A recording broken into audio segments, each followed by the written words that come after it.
prácticas institucionales, porque efectivamente no se trata, no es que partamos de cero, no es que no haya ya algunas prácticas que se estén instaurando. Nosotros sabemos, ustedes han estado viendo a lo largo del diplomado distintas prácticas institucionales, ustedes mismos desde sus espacios, sus ámbitos de actuación, varias de ustedes están inmiscuidos en generar estas nuevas prácticas institucionales. Yo recuerdo que por ahí en San Luis Potosí están implementando programas para la salud desde alguna de ustedes, en Oaxaca el Instituto Municipal de Lenguas Indígenas, en Baja California hay también avances en materia de salud, es decir, no estamos partiendo de cero, pero en muchas ocasiones parecieran ser productos aislados y no necesariamente es así. Por eso el día de hoy vamos a conocer algunas de estas prácticas que se están gestando desde el gobierno federal y que están atendiendo este enfoque de derechos, ¿no? Nos contamos en esta ocasión con la presencia de Claudia Gómez Godoy, quien es abogada por la Universidad Nacional Autónoma de México, tiene una especialidad en derechos fundamentales en la Universidad Carlos III de Madrid, en España. Es litigante, investigadora del colectivo de abogados especialistas en pueblos indígenas, campesinos y la defensa jurídica frente a megaproyectos. Ha estado trabajando en la Comisión Nacional del Agua y actualmente es la encargada del proyecto de la presa de El Zapotillo y del Plan de Justicia de los Pueblos Temacapulín, Acacico y Palmarejo. Bienvenida, Claudia, muy buenos días. ¿Cómo están? Buenos días, muchas gracias. También tenemos la presencia de Alan Armijo Cobos, quien es licenciado en Ciencias Políticas y Administración Pública por la Facultad de Ciencias Políticas y Sociales de la UNAM. Tiene una especialización en Control y Transparencia en la Administración Pública por la Facultad de Estudios Superiores de Acatlán, también de la UNAM. Y bueno, desde hace una década se ha desempeñado en los rubros de análisis de políticas públicas, gestión para resultados para el desarrollo, presupuesto basado en resultados, sistema de evaluación del desempeño, participación ciudadana y monitoreo y evaluación de programas sociales en distintos organismos de la sociedad civil, en el PNUD, el Sistema Nacional Anticorrupción, etcétera, ¿no? Ha estado trabajando también para la agenda del gobierno abierto del gobierno federal y ha realizado capacitación a servidores públicos en distintas entidades del país en materia de políticas públicas. Actualmente, Alan es subdirector de seguimiento y evaluación de programas presupuestarios del Instituto Nacional de los Pueblos Indígenas. Bienvenido, Alan. Buenos días. ¿Qué tal, doctor Víctor? Buenos días a todas y a todos. Un gusto. Muy bien. Vamos a iniciar y bueno, vamos a hacerlo de manera de tipo conversatorio y primero vamos a establecer algunas, pues lo que llamamos algunas preguntas ejes. Y bueno, en esto que explicabas, conversábamos hace un momento, podemos señalar que en la estructura tradicional del Estado mexicano, pues ha sido la homogeneización cultural, ¿no? Las políticas públicas que se han implementado normalmente son homogéneas, o sea, se implementa una política pública para implementarse de igual manera en San Pedro Garza García, el municipio más rico del país, en Nuevo León, que en alguno de los municipios o de las comunidades indígenas de la Sierra de Oaxaca o la Sierra de Guerrero o los Altos de Chiapas. Es la misma política y no atiende a las características particulares regionales y particularmente no atiende a la diversidad cultural, lo mismo el marco normativo, las reglas de operación, etcétera. Sin embargo, nuestra invitada y nuestro invitado que están ahorita presentes se encuentran en áreas clave para incidir e incorporar un cambio en la perspectiva pluralista intercultural al quehacer público. No sé si podríamos empezar contigo, Alan, si nos podrías comentar cuáles son los avances, las acciones impulsadas desde, en tu caso, desde el INPI en esta materia. Por favor, vamos a dar entre 5 o 10 minutos tienen para desarrollar y luego pasamos a otra pregunta. Por ¿Qué favor, tal? Alan. ¿Qué tal? Sí, buenos días nuevamente a todas y todos. Y sí, como bien comenta el doctor Leonel, la política social en, digamos, la pensando irla aterrizando, pero la política social en México ha sido bastante homogenizadora, ese es el término que si se me permite, y además de homogenizadora, ha tratado de atender o de abocarse a un aspecto bastante particular que ha sido solamente el abatimiento de la pobreza, ¿no? Y mucho tiempo se interpretó que la pobreza o la marginación, como en otros momentos se le llegó a considerar, que la pobreza y la marginación eran factores meramente y puramente económicos. Y sobre eso tenía que girar y entornarse toda la serie de instrumentos, acciones, políticas, estrategias, ¿no? El abatimiento de la pobreza. Y el abatimiento de la pobreza se lograba identificar el INI en sus años 50, en los años 60, 70, cuando justo hubo este cambio con la creación de zonas de marginación, una gran estrategia que se llamó Coplamar. Hizo un trabajo de investigación bastante amplio para tratar de identificar, bueno, sabemos que hay pobrezas en ciertos lugares, hubo ciertos ejercicios para tratar de focalizar la situación y decir, pues, por ejemplo, en la zona de la Sierra de Huicot, allá en las fronteras entre Jalisco, Nayarit, Zacatecas, Durango, hay una alta marginación. Esto implica que hay varios factores, que pues, la zona es bastante precipitada, no hay accesos carreteros eficientes y además también contamos con población indígena, pero nunca se trató de abordar el tema de la población indígena y que la población indígena en estos lugares, que son históricamente ocupados por los pueblos Nayeri, los Birrárica, los Mexican y también los Odam, tienen particularidades, ¿no? Y ahí es donde se enfrentaron los primeros, digamos, conflictos con estos dotes de modernidad sin ningún ton ni son.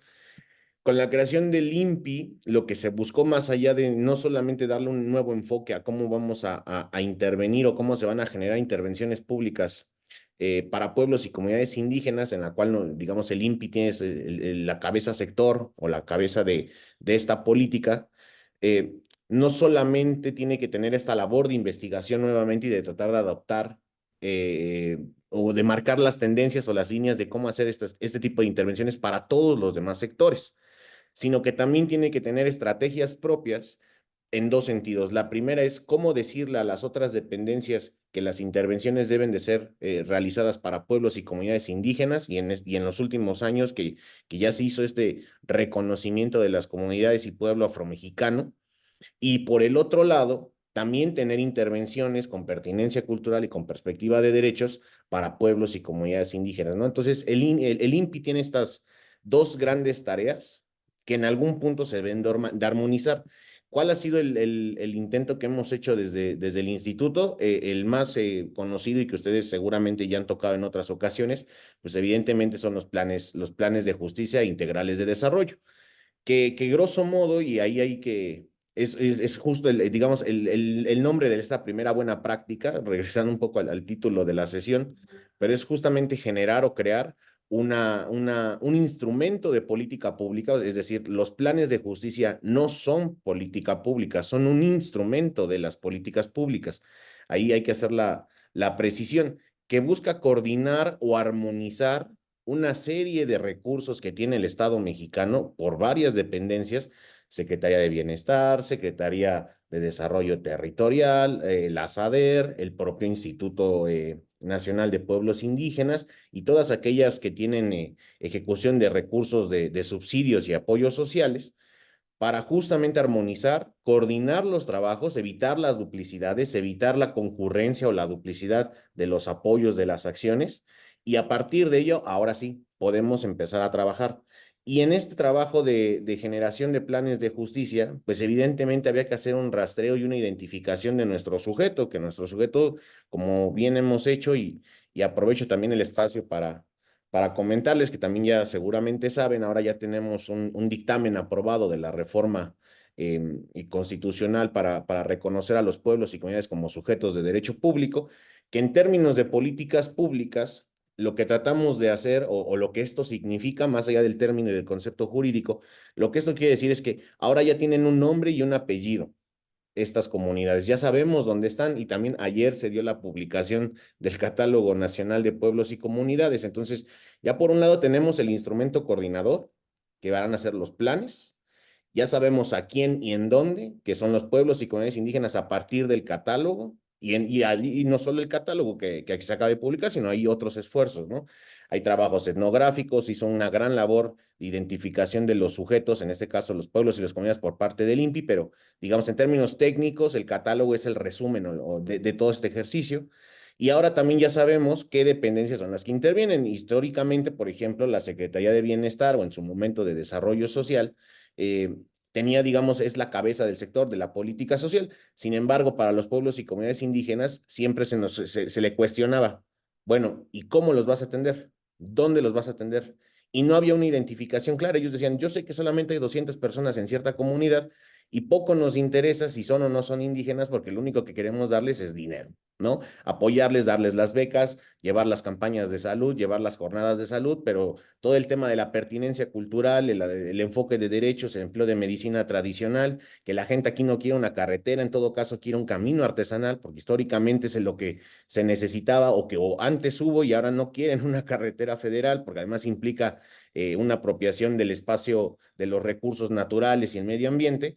Ahora con los planes, este tipo de situaciones ya se pueden, al menos coordinar, ¿no? Y al menos también consultar, que es también algo de que la reforma busca poner un énfasis. Lo que queremos es que no solamente se atiendan los factores que no propician el desarrollo según su propia perspectiva de los pueblos y comunidades indígenas, sino también tienen derecho a la consulta y la consulta implica preguntarles y que ellos mismos determinen cómo es que quieren determinadas situaciones, apoyos, estrategias que de la mano con los gobiernos federales, ahí nosotros como gobierno federal o como gobiernos estatales en su momento, lo único que debemos de ser somos caminos conductuales, vasos comunicantes. Entonces, los planes de justicia son el principal insumo que ahora tenemos, acompañado de otros instrumentos, y es importante también pensar un poco hacia dónde queremos llevar los planes, ¿no? Ahora que vienen estos nuevos cambios, estos nuevos tiempos de cambios. Entonces, es importante, creo yo, tratar de cimentar o terminar la cimentación de los planes de justicia. Hay pendientes, eso es evidente, pero creo que es el primer esfuerzo que se ha realizado. Muchas gracias, Alan. Claudia, como hemos señalado hace un momento, es la encargada de este proyecto de la presa del Zapotilla y también del plan de justicia para los pueblos de Temacapulín, Acacico y Palmarejo, que no son de estos planes de justicia del INPI que señala. Pero bueno, Claudia, si nos pudieras dar un poco más detalle y contextualizar precisamente esta incorporación de esta perspectiva de derechos en esta importante tarea que encabezas. Sí, bueno, pues muchísimas gracias al doctor Leonel, al CIESAS, al CONACYT por la invitación.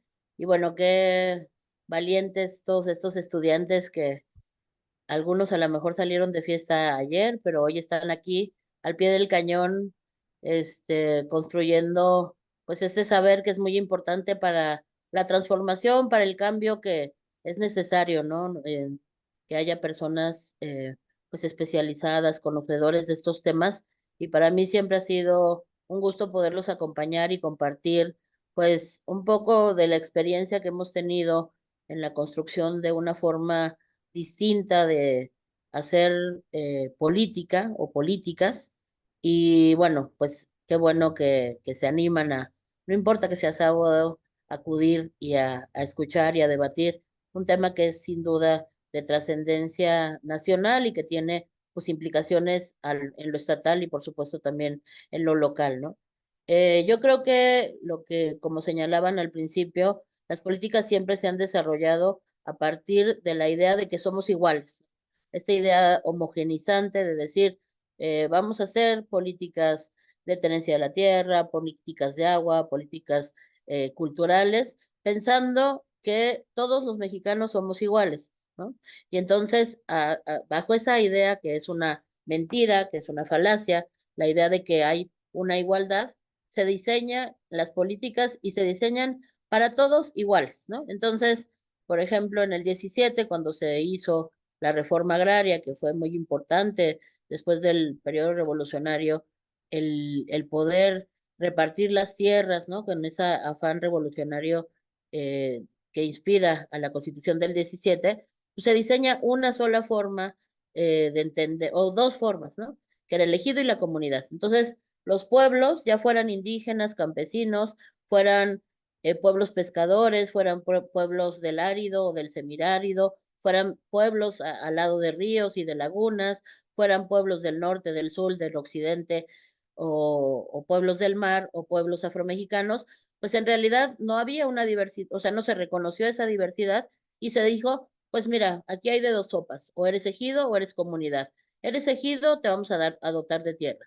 Eres comunidad, demuéstranos que te despojaron de la tierra y te vamos a regresar la tierra, ¿no? Entonces, esa política no revisó la diversidad cultural, o sea, no se dio cuenta el 17, el constituyente del 17 y las políticas agrarias que vinieron después, pues de que había en nuestro país una diversidad cultural que era importante tomar en cuenta, porque no es lo mismo ser un ejido en Sinaloa que un ejido en Yucatán. No es lo mismo ser una comunidad en Oaxaca que una comunidad en el norte del país.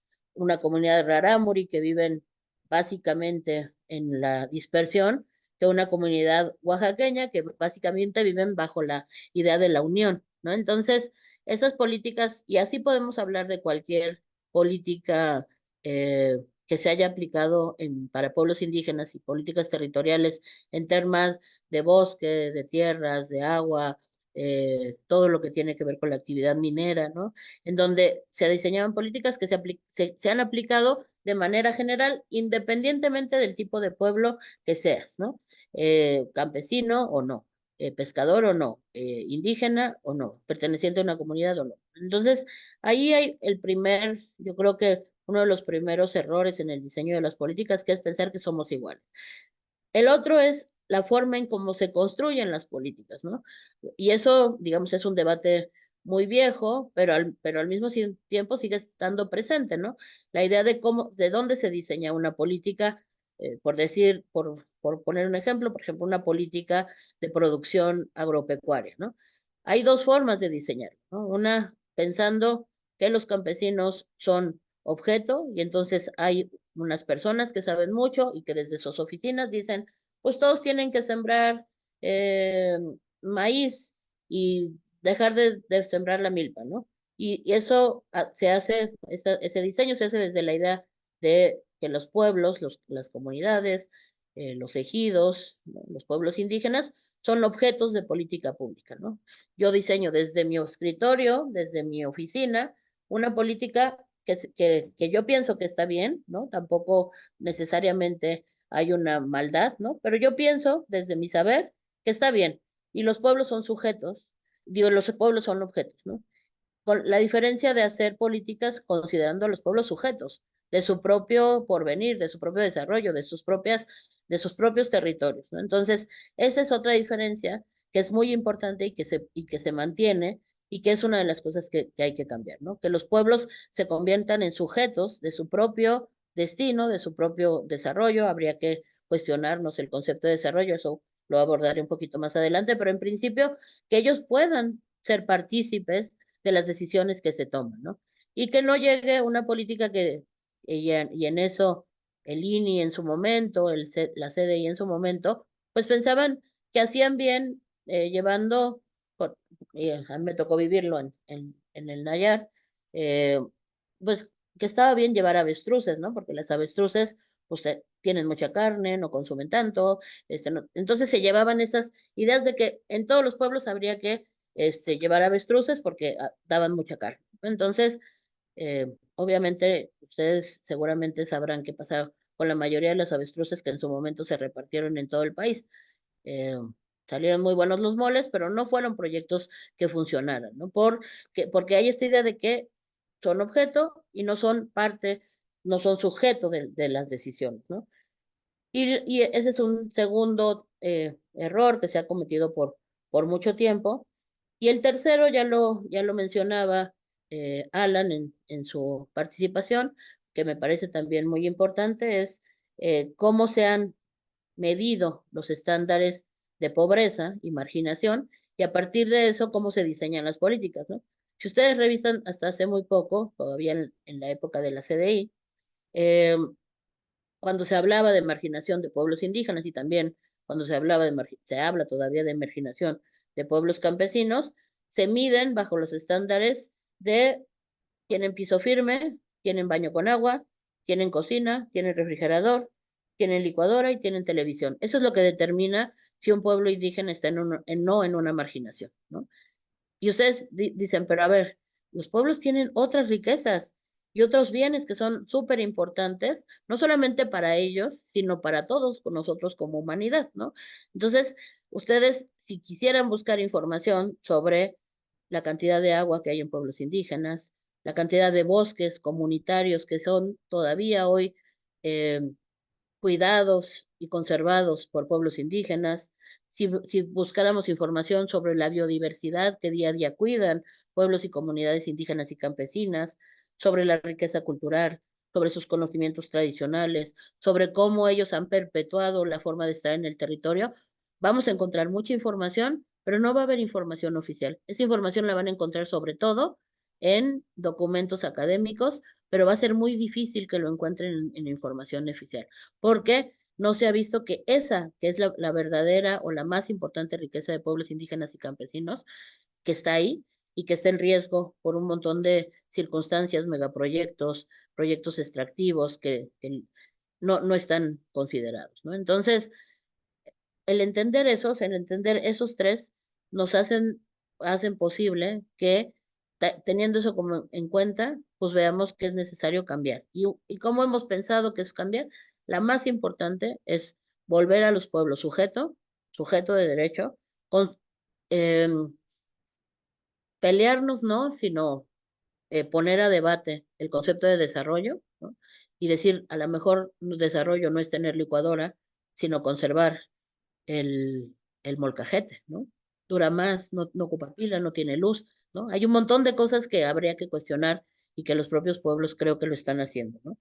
Y pensar más en lo que en muchas ocasiones, o sea, está discutiendo bastante, no solamente en México, a nivel internacional, eh, esta idea del buen vivir, ¿no? Que no necesariamente tiene que ver con tener televisión y licuadora, sino el poder estar en paz en tu territorio, con derechos, con una perspectiva de derechos humanos, libres de violencia. O sea, hay otros elementos que la perspectiva de derechos humanos y de interculturalidad o derechos de los pueblos, derechos colectivos de los pueblos, le han sumado a esta idea de desarrollo y que creo que pues un gobierno de transformación tiene que ver, ¿no? Para poder diseñar políticas de una mejor manera y de una manera distinta que en donde realmente pues se piense en esta desarrollo integral, ¿no? Hacia el buen vivir.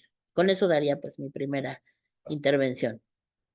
Muchas gracias, Claudia. Bueno, tenemos también como invitada a la maestra Anabel López Sánchez. Anabel es una feminista, activista de diversos movimientos, defensora de los derechos humanos y derechos políticos de las mujeres y de los pueblos y comunidades indígenas. Ha colaborado en distintos mecanismos para el adelanto de las mujeres y en instituciones que trabajan por los pueblos y comunidades indígenas. Fue titular en Oaxaca del Instituto de las mujeres oaxaqueñas, fue también coordinadora de transversalización en el Instituto Nacional de los Pueblos Indígenas, entre otros importantes espacios en los que se ha desempeñado. Y bueno, actualmente Anabel es directora general para la promoción de una vida libre de violencia e impulso a la participación política del Instituto Nacional de las Mujeres y Mujeres. Y bueno, Anabel, bienvenida.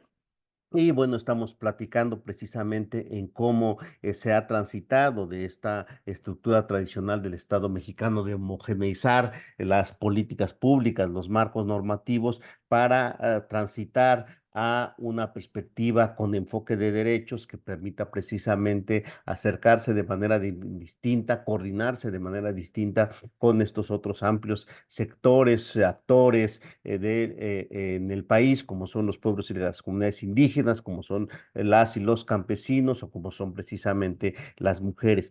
Si nos pudieras contar en esta primera ronda, si nos pudieras contar cómo se ha enfrentado, cómo ha respondido desde el Instituto Nacional de las Mujeres a esta nueva perspectiva. Adelante, Anabel, y bienvenida.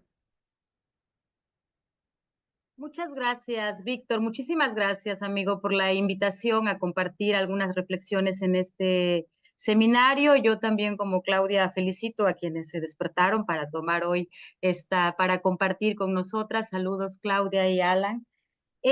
Bueno, primero decirles que yo he sido testigo digamos, en el tiempo, de cómo ha ido transitando, aunque sea de manera muy lenta, pero la forma de hacer política pública de algunas instituciones para incorporar la perspectiva de derechos humanos, que por supuesto esta perspectiva incluye la perspectiva, la pertinencia cultural y también la perspectiva de género, la de derechos de las mujeres. Quisiera separar un poco y decir que en México, en relación a los derechos de las mujeres, hay una institucionalidad mucho más sólida a nivel que se ha logrado territorializar para que se implementen políticas públicas que garanticen el ejercicio de los derechos de las mujeres. Esto no quiere decir que hayamos transitado hacia la igualdad, sino que tenemos una institucionalidad que nos permite desde el nivel federal, desde el gobierno federal, desde el gobierno del estado y ahora de manera incipiente, pero también ya existe a nivel municipal. Tenemos entonces un Instituto Nacional de las Mujeres, que es la instancia rectora que regula la política pública para la igualdad, secretarías de las mujeres o institutos de las mujeres en los estados, que también es la encargada de la política pública, y se está impulsando la creación de institutos municipales de las mujeres o instancias municipales de las mujeres. En una buena parte de los municipios del país existen estas instituciones que han ido colocando la agenda de las mujeres en el quehacer de la política pública. Esto acompañado, por supuesto, de una exigencia permanente de las mujeres, del feminismo y de las mujeres, de que se atiendan las problemáticas de las mujeres. Esto no ha ocurrido con esa potencia, con ese ímpetu, por decir de alguna manera, que se han creado instituciones para garantizar el ejercicio de los derechos de las mujeres, no ha ocurrido en el caso de la incorporación de la perspectiva de derechos de los pueblos y comunidades indígenas. A pesar de que tenemos muchos años desde los movimientos empujando que exista una política pública con pertinencia cultural, y a pesar de que tenemos una legislación nacional, el artículo 2, del cual no les voy a hablar, y de que en algunos estados se ha legislado en esta materia, la institucionalidad todavía es incipiente. Y es incipiente porque la institución a nivel nacional, que tiene todavía carácter de instituto, no de secretaría, pues es solamente el INPI. Y eso no ha, esta presencia del instituto no ha sido tal que permita, desde mi perspectiva, o sea, realmente transversalizar la perspectiva de pertinencia cultural para que las otras instituciones hagan lo que les toca. Y a mí me parece que ahí todavía existe una oportunidad, por decirlo de alguna manera dulce, para que las instituciones realmente implementen políticas públicas con pertinencia cultural. Pero ¿esto a qué se debe? Pues, por supuesto, a un Estado, unas instituciones de los gobiernos que apenas están empezando a reconocer y a ver esas diferencias culturales, a pesar de que verbalmente y folclóricamente se dice y se reconoce la presencia de los pueblos indígenas, en la práctica y en la definición de la política pública todavía hay una serie de oportunidades. Sin embargo, yo creo que hemos avanzado y en esta etapa del gobierno de la Cuarta Transformación, una prioridad ha sido que los programas bienestar que van directamente a garantizar el derecho a la educación, el derecho una pensión digna para las personas adultas, ha priorizado a los pueblos y las comunidades indígenas. Ese es un paso importante. Eso es algo que habría que reconocer, aunque yo coincido con Claudia en el sentido de que no siempre las políticas públicas realmente están haciendo esta valoración si esa acción o política pública garantiza la diversidad, el derecho colectivo de los pueblos y comunidades indígenas. Sin embargo, creo que hay un avance importantísimo. Y donde yo veo una mayor resistencia para la generación de programas y políticas es en lo que tiene que ver con las mujeres. Y lo voy a decir con todas sus palabras aquí, incluso en el Instituto Nacional de los Pueblos Indígenas. Hay un programa, hay un presupuesto etiquetado para las mujeres que nos ha costado muchísimo a las mujeres desde fuera impulsar que exista un presupuesto etiquetado para la igualdad, el anexo 13 para la igualdad, así como existe un anexo 10 para pueblos, para derechos de pueblos y comunidades indígenas, que creo que le falta un seguimiento puntual para garantizar que se invierta efectivamente en pueblos y comunidades indígenas. En el caso del anexo 13, sí tenemos un mecanismo de seguimiento. Ese mecanismo de seguimiento lo hacemos de manera coordinada con la Secretaría de Hacienda, el Instituto Nacional de las Mujeres, el Congreso Federal y la Secretaría de Hacienda hacen seguimiento puntual de este presupuesto. ¿Y qué hemos encontrado? Que pues en algunos programas de subsidio no hay distinción entre si el recurso se asigna a mujeres indígenas o a mujeres no indígenas. Pero ¿qué es lo que a mí me preocupa? Cuando decía que también incluso en el INPI, en el anexo 13 hay aproximadamente 85 millones etiquetados para mujeres indígenas. Y no hay un mecanismo que garantice que específicamente ese dinero va dirigido a las mujeres. Yo entiendo toda esta, porque además yo soy promotora de que la colectividad, la comunidad, se tiene que fortalecer desde la política pública. Sin embargo, no siempre en las comunidades las mujeres tenemos las mismas oportunidades que los hombres. Basta decir que en muchas comunidades las mujeres no tienen participación ni voz en la vida pública, ¿no? Basta decir que en muchas comunidades las mujeres, como en todas partes, pues no es una condición de los pueblos indígenas, se enfrentan situaciones de violencia. Sin embargo, la convocatoria de PROAVIM es un paquete. Es un paquete en donde a las compañeras se les pide que presenten un acta de asamblea para poder acceder al recurso. Me parece magnífico, me parece excelente, porque llevarlo a la asamblea requiere pues de que sea aceptado por la colectividad. El reto aquí está en que todas las mujeres están siendo respetadas y garantizado su derecho en la colectividad. No. Entonces, creo que tenemos que transitar.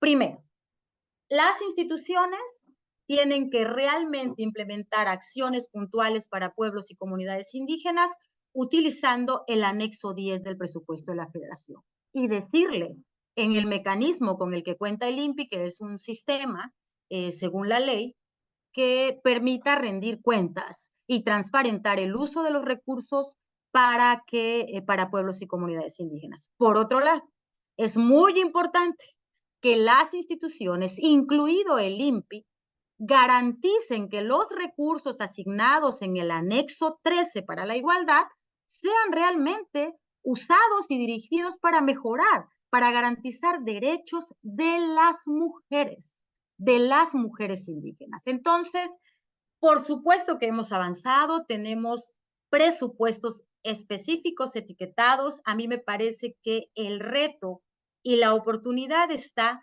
en que los mecanismos de seguimiento de estos presupuestos realmente tengan impacto y que las instituciones atiendan de manera de manera adecuada, por supuesto tratando de garantizar y respetando derechos, que esto sea utilizado para las mujeres. Yo quisiera terminar, Víctor, diciendo que tenemos muchos avances en México. Yo espero que la iniciativa de reforma que ayer fue aprobada en comisiones, nos dé más herramientas para que todas las instituciones del gobierno, del Estado mexicano en su conjunto, puedan garantizar derechos. Y nada más decir que sí creo que hay un déficit enorme en el acceso a la justicia para pueblos y comunidades indígenas y para personas indígenas. Y bueno, ese reto yo también espero que se pueda salvar con una buena reforma al Poder Judicial. Gracias. Muchas gracias, Anabel. Como ustedes ven en esta primera ronda, pues ya pusieron puntos muy, muy importantes, muy interesantes. Precisamente hablaron de estos avances, pero también de estos retos todavía que hay, todos estos pendientes, todas estas lagunas, todos estos resquicios por los cuales todavía es complejo implementar o transversalizar esta perspectiva de derechos, ¿no? Entonces vamos a pasar ahora a una segunda ronda de intervenciones, y ahí quisiéramos que nos refirieran respecto a un tema también central en el quehacer público, ¿no? Las políticas públicas y la construcción normativa pues tienen dos ámbitos, cuando menos dos ámbitos muy claros, que es una la que corresponde al quehacer gubernamental, el diseño, la presupuestación, la construcción y la implementación de la política pública, y el otro, la de los sujetos a quienes van dirigidas. En este sentido, quisiéramos que nos comentaran desde su ámbito institucional, cuál ha sido la relación con las comunidades indígenas o los sectores para construirlas e implementarles, para que podamos decir que se está realmente cambiando. Ahí no sé si pudiéramos iniciar con Claudia. Claudia, si nos hicieras el favor de comentar al respecto. Sí, muchas gracias. Bueno, pues justo porque la idea de esta sesión es hablar un poco de las buenas prácticas y en este punto creo que es fundamental pues como poner en el centro la idea de que una mejor política siempre va a ir acompañada de participación, ¿no? De participación ciudadana. Entonces, desde el diseño, ¿no? Desde cuando se empiezan a pensar cómo hacer las cosas hasta la implementación y la ejecución. Y esa es la experiencia que nosotros tuvimos aquí en el plan de justicia, ¿no? En el caso de la presa del Zapotillo, por muchos años, la Comisión Nacional del Agua dijo, aquí hay un proyecto, ese proyecto va a inundar 3 comunidades, nunca se le presentó a las comunidades, ¿no? Fue algo que se diseñó desde la Comisión Nacional del Agua, acuerdos con los gobiernos panistas de Jalisco y Guanajuato en su momento, y se ejecutó y se empezó a ejecutar ese proyecto sin hacer ningún tipo de consulta, consentimiento, nada, ¿no? Obviamente, pues hubo resistencia, hubo oposición de las comunidades que iban a ser desplazadas e inundadas, y a partir de esa movilización, pues se logra, a partir de acciones de todo tipo, ¿no? Culturales, jurídicas, de organización, de movilización, acción directa, se logra suspender la presa en el 2014. Eh, un amparo suspende la presa después de también una controversia constitucional, y la presa estaba detenida cuando inicia esta administración, ¿no? El presidente había conocido la problemática de la presa del Zapotillo, conocía a Temacapulín en su momento como candidato a la presidencia tanto de las elecciones del 2012 como de las del 2018, había venido y era solidario con la causa. Entonces, una vez entrado, pues él pide que se instalen mesas de trabajo, ¿no? Entonces, eso es lo primero, que creo que poder tomar soluciones a los conflictos ambientales pasa por darle voz a las personas, a las comunidades, ¿no? Entonces, se abrieron esas mesas de diálogo, de trabajo, que las comunidades en este caso, pero también en muchos, pues siempre tienen aliados, ¿no? Aliados, ya sea de otros pueblos que viven situaciones similares, de otras organizaciones que luchan por cosas o por causas similares, como el caso del MAPDER, que es el Movimiento Mexicano de Afectados por las Presas, pero también de académicos, gentes de organizaciones de sociedad civil que acompañan pues, la lucha y a partir de sus conocimientos pues aportan, por ejemplo, en el caso del Zapotillo hubo peritajes antropológicos, peritajes ambientales, peritajes en afectaciones psicosociales. Entonces, ese trabajo también de vinculación, no solamente con organizaciones políticas, sociales y otros pueblos, sino también con el sector académico, pues, fortaleció la defensa con más argumentos de la sola oposición al proyecto. Entonces, ellos habían logrado por muchos años, pues, tener mucha documentación sobre alternativas que eran posibles a la construcción de la presa, ¿no? Entonces, decían, sí, sí se pueden tener otras formas de gestionar el recurso o el agua, el río, y tenían esas alternativas, ¿no? Entonces se instalan esas mesas de trabajo y ahí el presidente pide dos cosas, ¿no? Dice, yo no voy a destruir la presa, pero tampoco voy a inundar a las comunidades, ¿no? Entonces le pide a las comunidades, a sus académicos y a su cuerpo técnico y a la Comisión Nacional del Agua, entre esas dos, encontrar una solución, ¿no? Y ahí se encuentra pues la solución de reducir la altura de la cortina de la presa y hacerle unas ventanas para que evitar la inundación, ¿no? Eso se construyó con la comunidad. Y al mismo tiempo se implementó pues este plan de justicia, que una de las cosas que el presidente siempre pidió pues era que el plan de justicia, incluso se los dice el 10 de noviembre cuando se firme el acuerdo de inundación, implica que las comunidades sigan movilizadas, ¿no?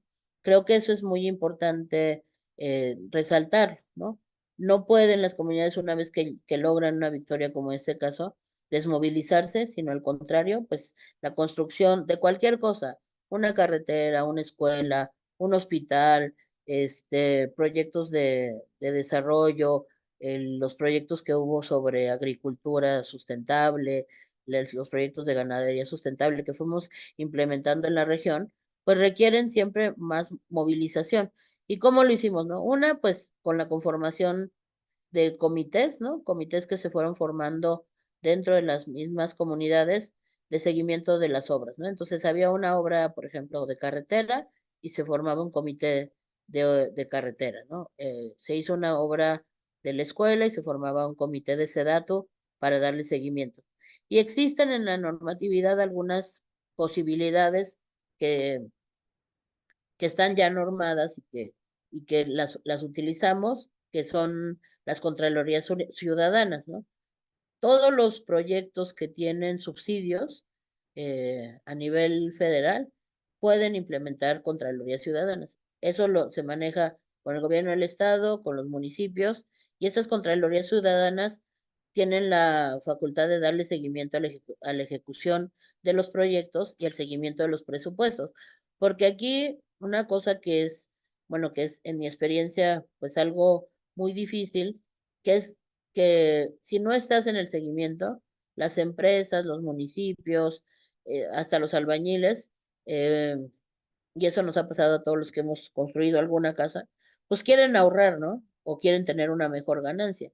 Entonces, para eso pues, tiene que estar la comunidad supervisando, teniendo todo el tiempo como esa supervisión de las obras y esa supervisión o esa construcción de manera conjunta de lo que se va a implementar como plan de desarrollo, ¿no? Entonces, creo que la participación es un derecho, ¿no? La participación y al mismo tiempo, pues una necesidad para el diseño de las políticas. Y bueno, para que haya participación, pues tiene que haber la posibilidad de tener acceso a la información, ¿no? Que las personas, las comunidades conozcan los alcances de los proyectos que se van a implementar en sus territorios, que sepan las afectaciones que se pueden causar por esos proyectos, ¿no? Porque muchas veces cuando se dan las consultas o cuando se da la información, pues se desviven en beneficios, pero no se habla de las afectaciones, ¿no? Y eso viola el derecho a la información, ¿no? Entonces, la participación tal como está consagrada en los instrumentos internacionales, principalmente en el Acuerdo de Escazú, implica tener información sobre los proyectos, información ambiental, la posibilidad de participar en la toma de decisiones y en esa participación es muy importante en la capacidad que los pueblos tengan de hacerse y de conocer y que se reconozca sus propios conocimientos tradicionales, ¿no? Porque a veces se piensa que, bueno, de eso, ¿qué van a saber, no? O sea, ¿qué van a saber ustedes del manejo del agua? ¿Qué van a saber ustedes? Y muchas ocasiones las comunidades tienen respuestas a los problemas locales, pero también tienen muchas propuestes para los problemas globales, ¿no? En el tema de agua es muy claro, ¿no? Quien define el 70% de la distribución del agua a nivel local no son los sistemas operadores de agua, sino los sistemas comunitarios de agua. Ellos son los que día a día llevan el agua a las comunidades y que hacen que sea posible que abramos la llave, sobre todo en las comunidades rurales, ¿no? Y eso no está reconocido, ¿no? Se cree que ellos no saben cuando tienen muchas capacidades para el tema de agua y para otros temas, ¿no? Para los temas de producción agrícola, para los temas, pues muchas veces ellos son los que han desarrollado conocimientos milenarios, pero además aplicados al territorio, ¿no? Que eso es muy importante, porque a veces yo recuerdo en un caso que cuando Ganadería empezó a trabajar aquí en la comunidad, decía, no, es que ustedes, su sistema ganadero, este, es muy invasivo y les decían, se les van a morir las vacas. Y ellos decían, bueno, pero nosotros tenemos más de 100 años siendo ganaderos, ¿no? Entonces sabemos cómo se maneja el ganado y sabemos que tenemos época de sequía y sabemos cómo alimentar al ganado. Pero los técnicos llegaban y decían, no, es que es imposible lo que ustedes están planteando. Entonces, reconocer los saberes que las propias comunidades tienen para la ejecución de las políticas. Y ahí creo que, con eso termino, una parte que ha sido fundamental, sobre todo en pueblos con alta migración, como pues aquí en los Altos de Jalisco, pero bueno, sucede en casi todas las regiones del país, las mujeres se vuelven fundamentales en el seguimiento de los acuerdos, ¿no? Entonces, son muy buenas para decir, bueno, levantemos la minuta, tú te comprometiste a esto, empresa, estás haciendo cosas distintas a lo que te comprometiste. Entonces, el seguimiento y la participación de las mujeres, aunque es una carga más, pero sí han sido fundamentales para la ejecución de los proyectos que ellas mismas fueron diseñando, ¿no? Entonces, sí es más chamba, o sea, sí, en nuestra experiencia, pues eso significa mucho más trabajo, porque es más fácil decir, oye, mira, te voy a hacer esta carretera y cuando la termine te la entrego, ¿no? A que las comunidades sean parte, que estén en el diseño, que estén en la ejecución, que haya asamblea, que obviamente hay desacuerdos, que puede generar conflictos en la propia comunidad porque unos quieren pintar las casas de rojo y otras dicen que mejor de amarillo. Entonces, es más trabajo, implica mucho más acuerdos y más consenso, pero creo que en general, si tú haces que las políticas se diseñen con la comunidad y desde la comunidad, es mucho más fácil que vayas a tener resultados a largo plazo que sean más duraderos, ¿no? Porque ellos, obviamente, nosotros tenemos la experiencia de una carretera rural, que fácil hicimos una supervisión como, no sé, son 4 kilómetros y los hemos de haber recorrido 20 veces. Entonces, creo que eso hace que las comunidades se apropien de las obras, de lo que ellos mismos van construyendo y hacen más fácil pues el cuidado no solamente de las obras, sino de su propia, de su propio territorio, ¿no? O sea, no tan fácil dejan que se afecte su territorio por esa apropiación que tienen de sus derechos y de su territorio.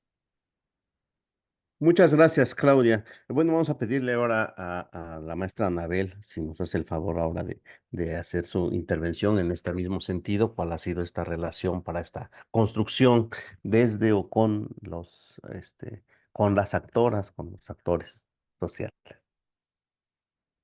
Gracias. Bueno, yo quiero referirme a dos estrategias que estamos impulsando de manera particular a dos estrategias. La estrategia de acceso de las mujeres a la tierra y por supuesto al territorio, por lo que implica, a pesar de que tenemos una ley agraria bastante patriarcal, pero las posibilidades que existen, una estrategia de construcción de paz y reconstrucción del tejido social que le llamamos redes de mujeres constructoras de paz. Antes quiero decirles que el Instituto Nacional de las Mujeres, para poder construir el Proigualdad, que es el Programa Nacional para la Igualdad, que es el instrumento que define las principales acciones y que implementan todas las instituciones del gobierno federal para la igualdad. Este Proigualdad se hizo en un proceso de cercanía con las mujeres. No tan cercano como hubiéramos querido, porque siempre realizar actividades requiere muchos recursos, y tuvimos en realidad algunos foros estatales en donde se escucharon las voces de las mujeres en su diversidad, incluidas las mujeres indígenas. Por eso, si ustedes revisan el Proigualdad,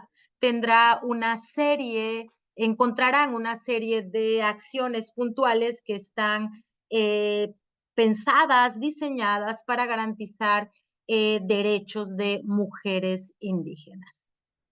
Una vez dicho esto, ustedes pueden revisar ese Proigualdad, que además se renueva cada 6 años, y en esta ocasión fue construido de manera participativa. En el caso particular de las estrategias de mujeres por el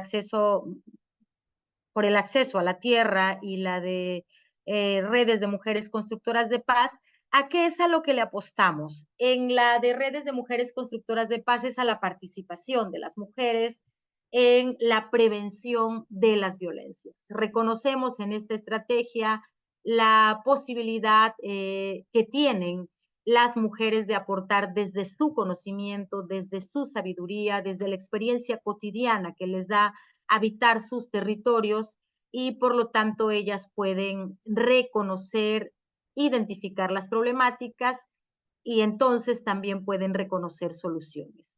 La estrategia de redes de mujeres constructoras de paz tiene una metodología participativa, está diseñada a partir de la educación popular, y también tiene principios de igualdad de género, de pertinencia cultural, de derechos humanos, de regionales, dependiendo de dónde se implementan. ¿Qué es lo que hemos encontrado con esta estrategia?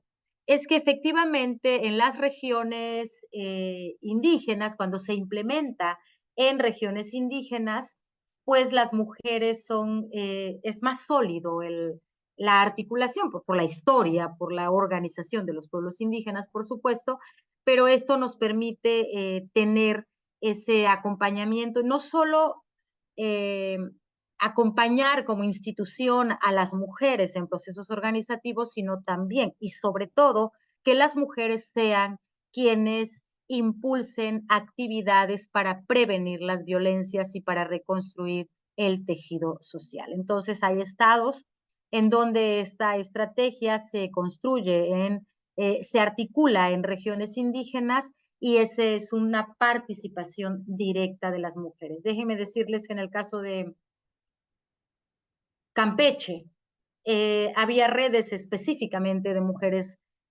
mayas, y se tomó como decisión pues que los materiales fueran traducidos para que las mujeres puedan ser replicadoras, además de esta estrategia de redes de mujeres constructoras de paz. Y la otra es la de acceso de las mujeres a la tierra y al territorio.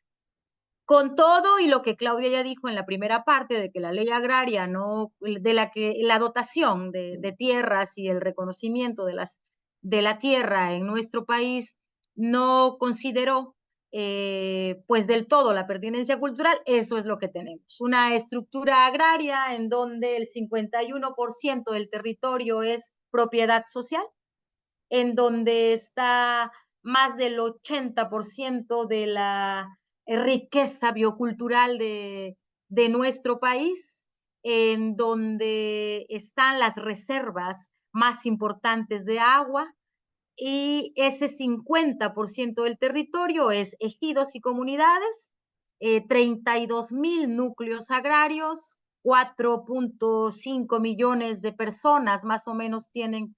Yo traía una presentación, pero no es prudente pasarla, pero luego se la mandaré a Víctor por si hace falta. Poco más de 4 millones de personas tienen derechos agrarios sobre ese 51% del territorio nacional, y solo 27 de cada 100 personas que tienen derechos agrarios son mujeres. Y claro, nos van a decir que porque pues el derecho agrario era familiar, pues sí, era familiar. Pero con la reforma del 92 se fue sobre todo en ejidos apuntando a la privatización, que esa reforma sí no tuvo ninguna perspectiva de ningún tipo, más que empresarial y neoliberal, pero en esos años resulta que hemos pasado las mujeres a tener derechos agrarios en un porcentaje mínimo. ¿Qué quiere decir esto? Que las mujeres están excluidas, querramos nombrarlo o no, de la toma de decisiones sobre la tierra y, por supuesto, sobre su territorio, cuando se refiere a mujeres, a comunidades indígenas, a pueblos y comunidades indígenas que están en el régimen principalmente comunal. Las mujeres trabajan la tierra, cuidan la tierra y muchas veces defienden la tierra. Y resulta que las mujeres no tienen derechos sobre la tierra que trabajan, que cuidan y que defienden, que porque tiene el marido. Pero las implicaciones que eso tiene para la vida de las mujeres es tremendo. Es una brecha de desigualdad enorme que pone a las mujeres en una situación de vulnerabilidad. Y voy a poner algunos ejemplos concretos de la vida cotidiana de la vulnerabilidad de las mujeres. Cuando se casa una pareja, entonces les dan un pedacito de tierra para hacer la casa en el terreno del papá, del marido, porque los que tienen derecho bueno, el derecho lo tienen todas y todos, o los que culturalmente o en la práctica, y cuando hablo culturalmente no estoy hablando solo de los pueblos indígenas, en general el acceso a la tierra es masculino, eminentemente masculino.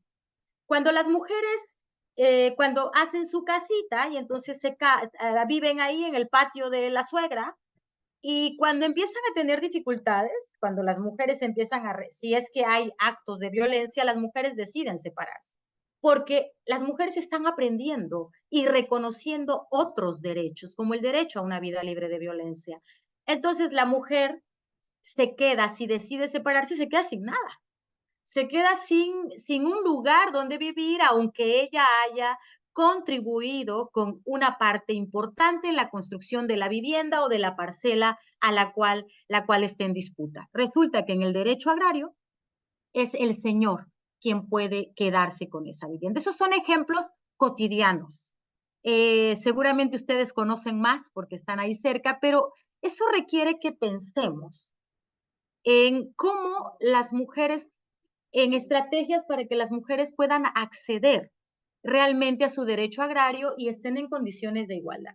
Bueno, y qué decirles de aquellas regiones en donde hay proyectos extractivistas, en donde las mujeres no tienen la posibilidad de que su voz sea escuchada para defender el agua, aunque con su cuerpo lo hagan, con el derecho no lo pueden hacer. Entonces es fundamental que las mujeres puedan acceder al derecho agrario. ¿Y qué hemos hecho nosotras ahí desde el Instituto Nacional de las Mujeres? Construir esta estrategia junto con las instituciones agrarias, la Procuraduría Agraria, el Registro Agrario Nacional, en colaboración con el INPI en algunas regiones. ¿Y cómo le hemos hecho? Pues, ¿cómo hemos logrado que sean las mujeres las que participen, haciendo que las mujeres sean promotoras de derechos agrarios? Son ellas, las mujeres indígenas. Tuvimos una experiencia maravillosa en las altas montañas de Veracruz, otra muy al sur, allá en Chiapas, en donde las mujeres indígenas se incorporan como promotoras de derechos y entonces ellas son las que reconocen, identifican perfectamente quién es la señora que está en condición de acceder al derecho por viudez, por la circunstancia que sea, y en una estrategia que incluye jornadas de justicia agraria, que incluye actualización de reglamentos y estatutos. Déjenme decirles que hemos promovido la actualización de reglamentos y estatutos con perspectiva de género, con perspectiva de derechos de pueblos indígenas y con perspectiva de sostenibilidad ambiental. Este es un esfuerzo que se ha hecho en coordinación con la PEA, con el RAN, con CONACYT, y en donde se han ido actualizando los reglamentos y los estatutos. Y ahí Una condición es que en las asambleas se hable de la agenda y se ha incorporado a mujeres que, aunque muchas no son comuneras, se le ha pedido a las asambleas, a los representantes agrarios, que las mujeres participen para que los estatutos y los reglamentos puedan incorporar la perspectiva de las mujeres. Entonces, en esta acción puntual tenemos, por un lado, las promotorías de mujeres indígenas para el derecho agrario y, por otro lado, el impulso de la participación de las mujeres en los comités de elaboración de estatutos y reglamentos internos. Y bueno, hemos hecho otras acciones muy puntuales que vale la pena destacar, como el reconocimiento al trabajo, a la labor que las mujeres indígenas hacen a través de un premio que hemos denominado Marta Sánchez en coordinación con el INPI, en honor al trabajo de nuestra querida Marta, que falleció hace algunos años. Hemos diseñado este premio para reconocer con un estímulo económico realmente poco, pero para hacer visible el trabajo que las mujeres hacen en sus comunidades a favor de las mujeres, de los hombres, de la comunidad en su conjunto. Hasta ahí. Muchas gracias. Muchas gracias, Anabel. Vamos a pedirle ahora a Alan Armijo, por favor, si en este mismo sentido nos pudieras comentar sobre esto que estamos conversando ahora. Sí, sí, seguro, y para generar un poco el debate. Yo estoy totalmente de acuerdo con lo que comentaba la maestra Anabel ahora, de que sí hace falta todavía un tema de transversalizar, que ese es el verbo bastante rebuscado, no se los voy a negar, bastante de transversalizar la perspectiva de derechos. Si me preguntaran a mí qué se tiene que hacer con todo el dinero destinado a pueblos y comunidades indígenas y también a mujeres para cerrar brechas, pues les diría que los planes de justicia deberían de tener el mismo valor que el anexo 10, 158 millones. ¿Cómo hacemos eso? Ese es un problema bastante complejo que implica la intervención de múltiples dependencias. Y también sí me gusta, y sí soy el primero en reconocerlo, ¿no? Hay obstáculos dentro de las propias dependencias, sobre todo de otras dependencias que ellos manejan otros tiempos, manejan otros procesos, llevan otras dinámicas, y que también la maestra Claudia ya lo comentó, de que se quiere hacer un camino, sí, pero es más fácil hacerlo que preguntar. Y planear, consultar, implica tiempo, dinero y esfuerzo, y un amplio ejercicio de planeación. Y eso sí es bien importante en los pueblos y las comunidades. Ahora también, lo que hemos observado, por ejemplo, con el catálogo que apenas se publica, y son dos cosas, porque a mí me tocó revisar tanto el norte como el sur en diferentes momentos, y quiero encaminarlo justo con el tema de la tenencia de la tierra. Por ejemplo, en el caso de Nayarit, en el caso de Durango, la propiedad, la tenencia de la tierra, y lo revisábamos, nos comentaban las comunidades, es que tenemos título virreinal. Y efectivamente, existió un título virreinal. Fernando VII, año 1760, 1780, empezó a dotar de tierras a partir de la ley de Indias. ¿Es un hecho? Es un hecho. ¿Verificable? Difícilmente, porque esos documentos solamente los vamos a encontrar en España, y eso sí nos va bien. Cuando vamos, por ejemplo, ahora a Veracruz y les preguntamos, oigan, ¿cómo tienen la tenencia de la tierra? No, pues tenemos un feudo y el ejido. Obviamente de dimensiones mucho más pequeñas. Cuando uno revisa y se pone a consultar, te das cuenta de que sí, efectivamente, estas comunidades, que algunas eran ex haciendas o que trabajaban en haciendas, no todos los casos, pero sí la mayoría otras nosotros somos originarios de aquí. Desde que llegaron los españoles, aquí nos asentamos, y solamente llegaron ellos y pusieron su hacienda y tuvimos que trabajar para ellos. Ellos no hacen este reconocimiento como tal de la tierra, y todo, al menos hoy día, todo lo ceden a la autoridad civil, y la autoridad civil es la autoridad municipal. Entonces, tienes ahí una serie y bien dicen los zapatistas, o en su momento lo dijeron los zapatistas, y va mucho con el tema de las asambleas. Es un mundo donde quepan otros mundos, porque el mundo indígena no es solamente un mundo indígena. Por ejemplo, si nosotros vamos con los ralámulis de Chihuahua, y les preguntamos sobre la tenencia de la tierra y eso nos sucedió porque tuvimos un problema para cómo traducimos esto, cómo sistematizamos esto. Nos dijeron, pero pues es que ¿cuál tenencia de la tierra? Desde nuestra cosmovisión, desde nuestra visión, la tierra no es nuestra, está prestada y nosotros solamente estamos de tránsito. No podemos ni debemos tener un papel, porque tampoco tenemos una traducción, una tradición ahora escrita de la tenencia de la tierra, cosa que en Oaxaca no. En Oaxaca es muy importante el tema de la tierra. En Oaxaca hay un amplio ejercicio, hay una politización bastante amplia. La asamblea es prioritaria. En otras comunidades tampoco existe la costumbre de la asamblea. Entonces, ¿cómo armonizas todos estos ejercicios? Es bastante complejo. Entonces, quiero ponerles otro ejemplo de cómo hemos tratado, dos ejemplos bastante importantes. El primero, en 2015 cuando estaban, bueno, y a principios de siglo, y ustedes recordarán, estaban muy de moda estos programas sociales de apoyos para uniformes escolares, que se buscaban dar subsidios para el uniforme escolar, ya sea a través del uniforme, la ropa, o a través de un vale de despensa que tú cambiabas en alguna tienda local. Revisamos, en aquellos días a mí me tocó revisar Durango, y los compañeros de Durango se dieron cuenta de que pues sí, ya logramos dar todos estos uniformes escolares, pero nos dimos cuenta de que, por ejemplo, en la sierra, donde tenemos comunidades indígenas, o o no los aceptan, porque dicen, esto es ajeno a a nuestra costumbre, a nuestras tradiciones, a pesar de que son niños y niñas que van a escuelas públicas o comunitarias, no nos aceptan. Y la otra, había una talla de chica, mediana o grande según la función de la edad de las personas, pero este dato fue un dato aplanado, ¿no? Por la OMS o por los datos públicos, que la talla de 8 a 10 años es para efectivamente un niño de 8 a 10 años. Pero ¿cuál fue el problema que se observó ahí?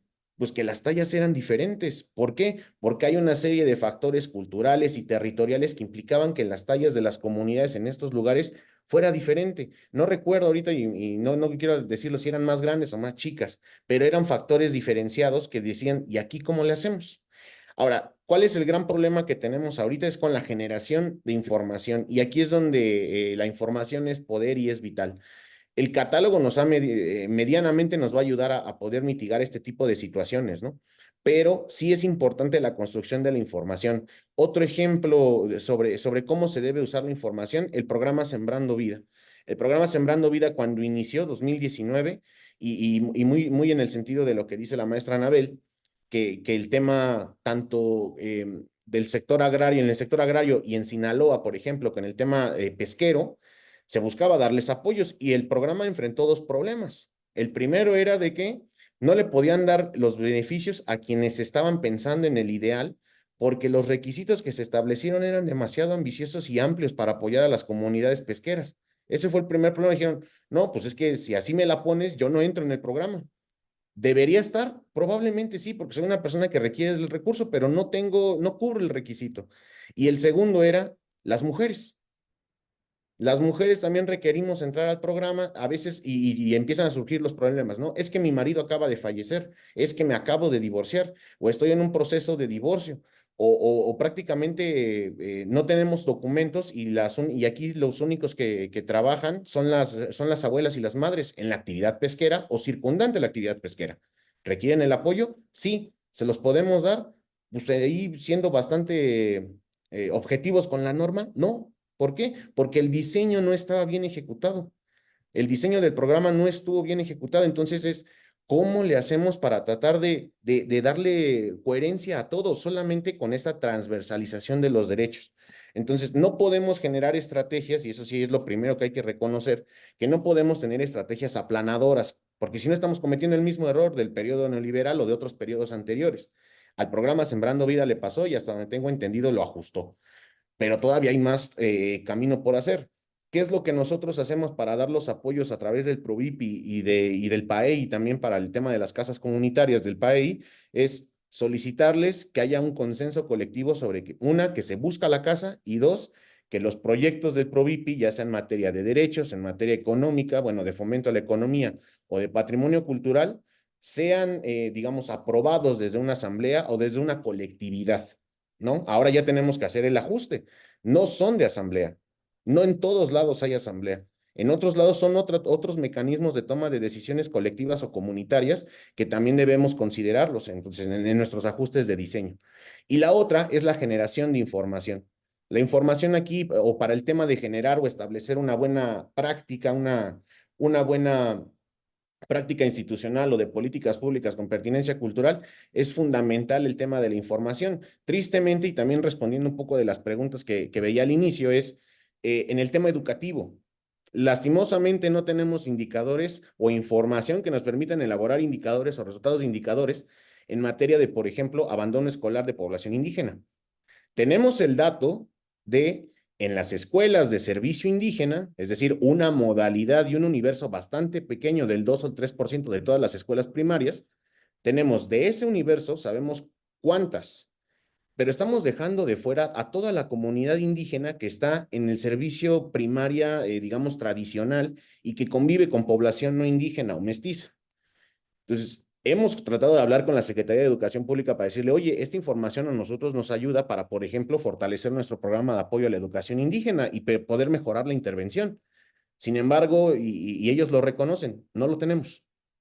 No tenemos la información. ¿Por qué no la tenemos? Una, por la recopilación y sistematización de la información, que es bastante compleja. Dos, porque ya lo hemos intentado y cuando lo intentamos en estas escuelas primarias prioritarias, o que son, digamos, no indígenas, cuando le preguntamos a estos directores, porque al final quien llena esa cédula de la 911 del sector educativo, le preguntan a los directores de las escuelas, dicen, identificamos que hay un cierto sesgo. Es decir, hay cierto prejuicio de que el director o la autoridad educativa escolar asume quién sí y quién no es indígena y sobre eso se construye el número. Entonces ya tenemos ahí otro problema y allí eso creo yo se debe de, en los siguientes 6 años se debe de trabajar mucho en la profesionalización del servidor público. Y profesionalización me refiero a este tipo de diplomados, la pertinencia cultural. Hoy, por ejemplo, cuando se construyen los padrones de todos los programas de subsidio, los padrones de beneficiarios, en el sistema que maneja la Secretaría de la Función Pública, se llama SIFGE, hay un apartado que pregunta de todos estos beneficiarios, ¿es comunidad indígena? Y también pregunta si es persona discapacitada. Y tristemente también nos dicen, no podemos confiarnos de ese dato porque muy probablemente solamente por cumplir en los tiempos establecidos, por trabajar a marchas forzadas, se cumple, se rellena y le ponen a todo que sí o a todo que no. Y es muy difícil poder confiar de esta información. ¿Es un elemento importante? Sí, sí lo es. ¿Se puede avanzar con ello? Probablemente. Puede haber coherencia o no, pero eso va a ser solamente en función de la información que nosotros tengamos de una, de dos, de tres, de cuatro o en el número de fuentes. Entonces, aquí sí es importante la información, digamos, y me estoy portando un poco técnico, neoliberal, pero aquí es básicamente utilizar la información para otro tipo de propósitos.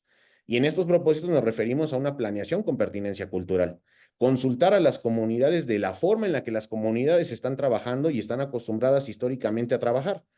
Habrá proyectos, por ejemplo, proyectos económicos. También tenemos el tema de los proyectos, las empresas comunitarias, que se trata de priorizar el apoyo a mujeres, al menos en el tema de fomento a la economía indígena. Se tratan de dar apoyos a, por ejemplo, empresas indígenas de mujeres, ¿no? Textileras, por ejemplo.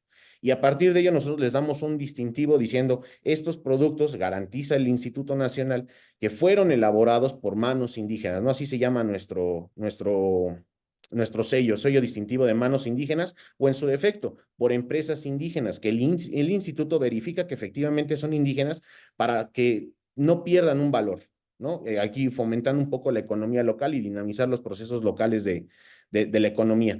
Pero también se tratan de hacer estas cosas, pero habrá otros lugares en los que, por ejemplo, el tema económico, pues prácticamente, o más bien el intercambio valor-dinero, no se da en los términos locales. Es alimentación o producción para el autoconsumo. Entonces ahí ese tipo de proyectos quizás no encajan, no abonan ahí.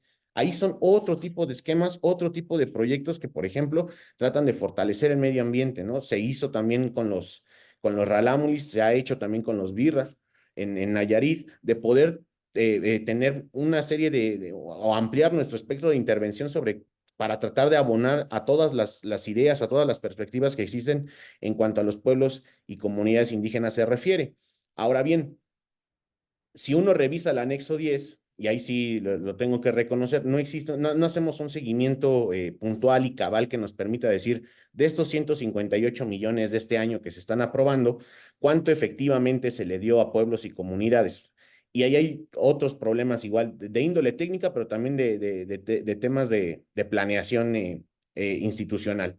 El primero es que no tenemos la certeza de que la información brindada nos permita decir si este dinero efectivamente fue el subsidio, fue el capítulo 4000. Las áreas nos lo reportan de esa forma, pero muy probablemente ese capítulo 4000 no solamente fue en el subsidio directo a la población, sino también fue en la gestión para llevar el subsidio a la población. ¿Eso fue un apoyo directo? Pues probablemente no, pero así nos lo están reportando las áreas. Y la otra es el problema de cómo le hacemos para tratar de regionalizar todos estos apoyos. Nos piden información, digamos, en términos de localidades, ¿no? Es decir, estos delimitaciones geopolíticas determinadas por el Instituto Nacional de Estadística y Geografía, el INEGI, ¿no? Las localidades en términos antropológicos, en términos sociológicos, no existen. Existen comunidades. Y ese ha sido un trabajo que hemos tratado de nosotros tratar de aterrizar, de bajar, de que nosotros queremos medir o catalogar comunidades. Y aquí las comunidades puede que estén entre dos localidades, que puede que haya dos o tres comunidades en una sola localidad y no podemos aplanar esa información. Si tú me dijiste que diste apoyos, por ejemplo, se nos presentó ayer en Tetela del Volcán, se nos presentó que hay dos comunidades ahí, las dos dicen ser indígenas, pero una dice que la otra no lo es. Entonces, ahí es donde tenemos nosotros que capturar la información. En algunos casos sí es trabajar, es tener que ir a las comunidades. Ese trabajo en el instituto se hizo y la pandemia lastimosamente lo detuvo demasiado por el tema de la sana distancia y de no salir, pero sí hubo un trabajo y ha habido un esfuerzo y inclusive ahora por tratar de ir hasta las comunidades y ver si efectivamente ahí hay o no hay una comunidad, ¿no? No tanto juzgarla, sino tal vez verificarla, hacer la georreferencia. Se ha tratado también de apoyar en temas agrarios el tema de los linderos, ¿no? Ahí tenemos un grupo bastante informado de geógrafos y topógrafos que también ya han tratado de apoyar a las comunidades para tratar de delimitar los sectores agrarios, a las comunidades agrarias que van de aquí a acá, porque cuando uno revisa las dotaciones, que ya son bastante añejas, te das cuenta de que dicen que la zona norte de la comunidad comienza donde está la piedra de la Santa Cruz. Y la piedra ya no está, o la cruz tampoco ya no está. Ahora, ¿cómo le hacemos entonces para hacer una nueva delimitación? Pues ahí hay que hacer el empleo de tecnología y pues ¿sabes qué? Donde la comunidad más o menos diga y se ponga de acuerdo con la vecina, aquí estaba, ahí clavamos una georreferencia. Entonces ya podemos un poco escapar de estas situaciones, ¿no? O que llegaba hasta la colindancia con el árbol que daba la vuelta a la izquierda del río. Así están las redacciones de las resoluciones, sobre todo las de los años 30. Entonces, son ese tipo de esfuerzos los que hemos tratado de hacer y tratar de hacerlos replicables a veces puede ser bastante complejo. Una buena práctica institucional al final del día debe de versar en que es altamente replicable y que los resultados deben de ser superiores a los deseados, ¿no? Entonces, el tema de tener información ayuda bastante para tener o construir este tipo de resultados o de acciones que nos permitan mejorar todo esto. El tema del catálogo creo que va a ser importante porque ahora ya tenemos una identificación del sujeto, una identificación de las comunidades. Entonces, sí ya podemos hacer el ejercicio, por ejemplo, ahora a partir del anexo 10, de decir, queremos la información por comunidades y queremos construir la información por comunidades, ¿no? Bienestar, ¿cuánto dinero le diste a la comunidad de Tetela del Volcán? ¿Cuánto le diste a la comunidad de Jesús María? ¿Cuánto le diste allá en los Altos de Chiapas? ¿Cuánto dinero se brindó? ¿A partir de qué modalidades de apoyo? Y ya no hay problema en que las otras dependencias o cualquier otra persona que desee consultar la información tenga problema para decir aquí hay o no hay comunidad indígena. Y a Si partir podemos de ir ello ya concluyendo poder esta construir parte, Alan, por favor. sí, y a partir de ello ya poder construir mejores acuerdos, mejores decisiones y tener unas buenas prácticas adecuadas e idóneas. Y creo que por ahí lo dejaría. Muchas gracias, Alan. Como pueden apreciar, las dos panelistas y el panelista pues han estado ya estableciendo un buen panorama bastante exhaustivo, pese a la brevedad de sus intervenciones, de cómo está la situación de la implementación de políticas públicas, la construcción y el diseño de las mismas y esta relación con los pueblos y las comunidades indígenas. La tercera ronda versa finalmente sobre cuáles son los retos, cuáles son los desafíos precisamente para esta transversalización del enfoque de derechos, una palabra bastante compleja y una palabra rebuscada, como señalaba Ale. Y yo me gustaría también incluir ya, hay algunas preguntas que se están realizando en el chat, quienes deseen preguntar, por favor, lo hagan por escrito, por el chat. Y hay un par de preguntas que tienen que ver ya con esto, con esta cuestión de los retos, los desafíos o estas dudas que se generan en cómo se están construyendo estas políticas. Crescencio, por ejemplo, Crescencio Hernández nos señala que en estas buenas prácticas que se han estado exponiendo en esta sesión, cómo permea la cosmovisión y epistemes culturales y lingüísticas de los pueblos y comunidades indígenas, porque dice, me parece que se sigue considerando a la población indígena solamente en la implementación de las acciones, pero no en su diseño y desarrollo integral, y menos en su evaluación cualitativa. Miriam apunta en este mismo sentido, Miriam Bermúdez, que si se tendrían que instalar los y las servidoras públicas en las comunidades para comprender un poco estas cosmovisiones. Si nos pudieran un poco hablar sobre estos retos y estos desafíos que tiene esta transversalización del enfoque de derechos, pero al mismo tiempo, pues considerando estos elementos que nos están preguntando ya quienes participan en este diplomado. Ahí sí, por favor, si nos hicieras el favor de iniciar, Anabel.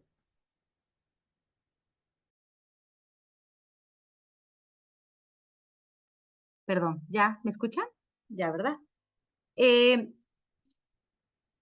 Como organizar un poco los retos. Primero, me parece que sigue siendo un reto eh, una legislación que reconozca plenamente los derechos de los pueblos y las comunidades indígenas. Y la oportunidad que se tiene ahora es histórica. Yo espero que sea lo que realmente estamos esperando, realmente que los pueblos sean reconocidos como sujetos de derecho. Ese es un reto mayor. El otro que me parece en relación a la implementación de políticas públicas tiene que ver con la asignación presupuestal efectiva.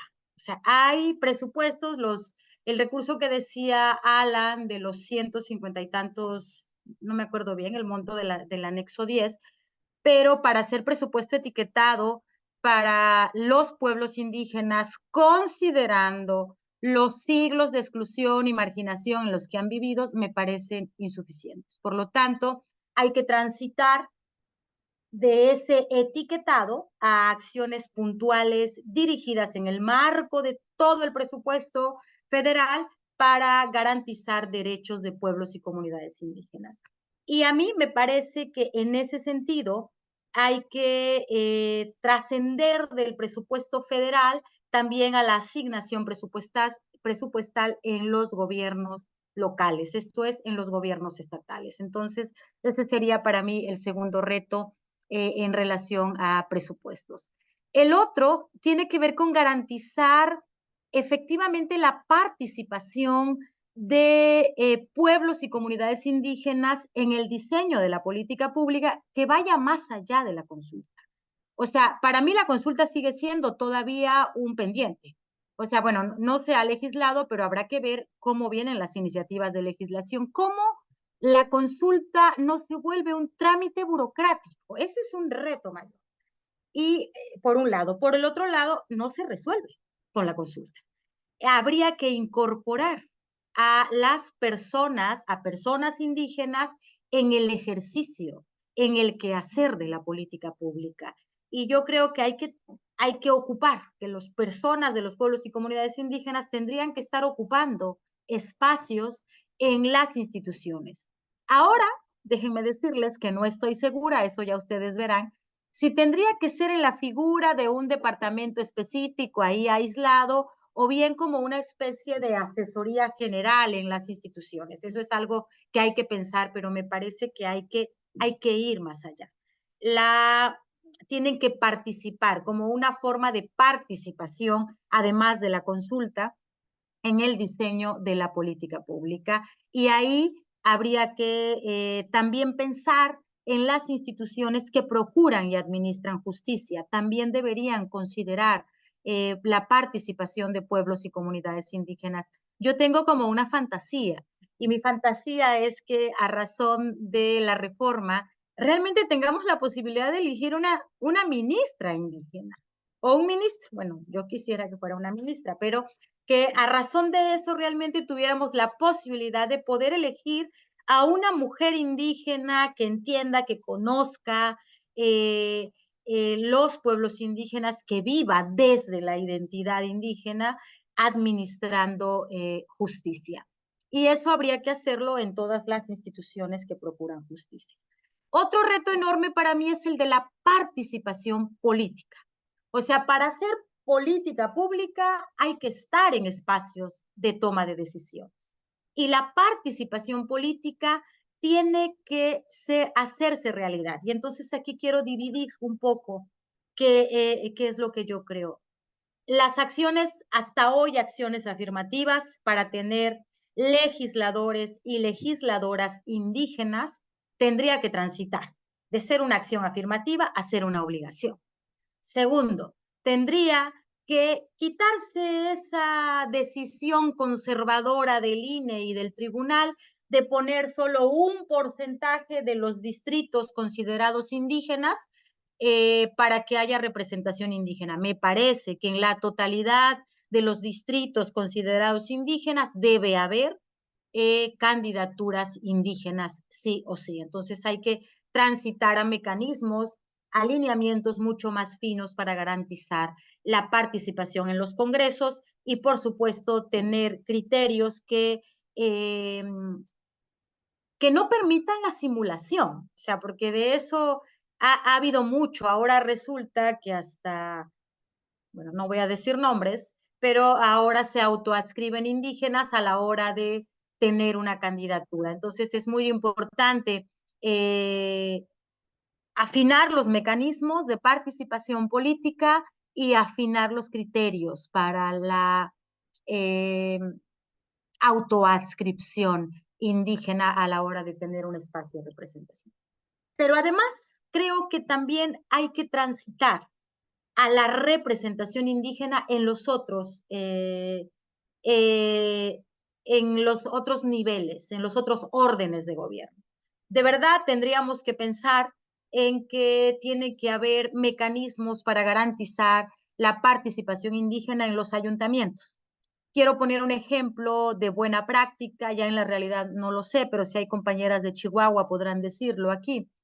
Pero Chihuahua tuvo un ejemplo maravilloso de acción afirmativa para incorporar mujeres indígenas, bueno, personas indígenas, en el caso este particular que nosotras trabajamos, mujeres indígenas, en regidurías en Chihuahua. Por primera vez, en la elección de hace 3 años, hubo más mujeres indígenas en los municipios que en la historia de los municipios en Chihuahua. Entonces, hay que garantizar que también esos órdenes de gobierno tengan la participación de personas indígenas para que desde ahí se puedan implementar políticas públicas. La consulta sí, la consulta sin que sea un trámite burocrático es indispensable, necesaria, pero también ocupar los espacios es indispensable y necesario para poder afianzar y avanzar en la definición de políticas públicas con perspectiva de derechos. Y finalmente decirles que seamos cuidadosos y cuidadosas de que cuando hablamos de la cosmovisión y la perspectiva indígena, somos muy tentados a decir que ahí están las mujeres. Por supuesto que ahí estamos las mujeres. Por supuesto que las mujeres son las que reproducen la lengua, la cultura, la diversidad, cuidan la tierra, como lo dije hace rato, pero no siempre están. Y entonces cualquier política pública pensada para garantizar la diversidad cultural, los derechos de los pueblos indígenas, tiene que pensar cuál es el mecanismo para que también las mujeres indígenas participen. Porque como dicen mis compañeras hermanas de la Asamblea de Mujeres Indígenas, de la Asamblea Nacional de Mujeres Indígenas, por supuesto que estamos a favor de la asamblea, de la propiedad colectiva de la tierra, de la fiesta, de la costumbre, del cuidado, pero también queremos estar en los espacios de toma de decisiones, porque las mujeres también hacen y forman parte de la comunidad. Entonces, me parece que el reto es, en este caso de la participación de las mujeres, llevar a los espacios colectivos la discusión, el debate, para que se encuentren de manera colectiva mecanismos para garantizar que las compañeras estén ahí donde se toman decisiones. Muchas gracias, Víctor. Muchas gracias, Anabel. Alan, si nos puedes dar tu opinión, tu comentario al respecto.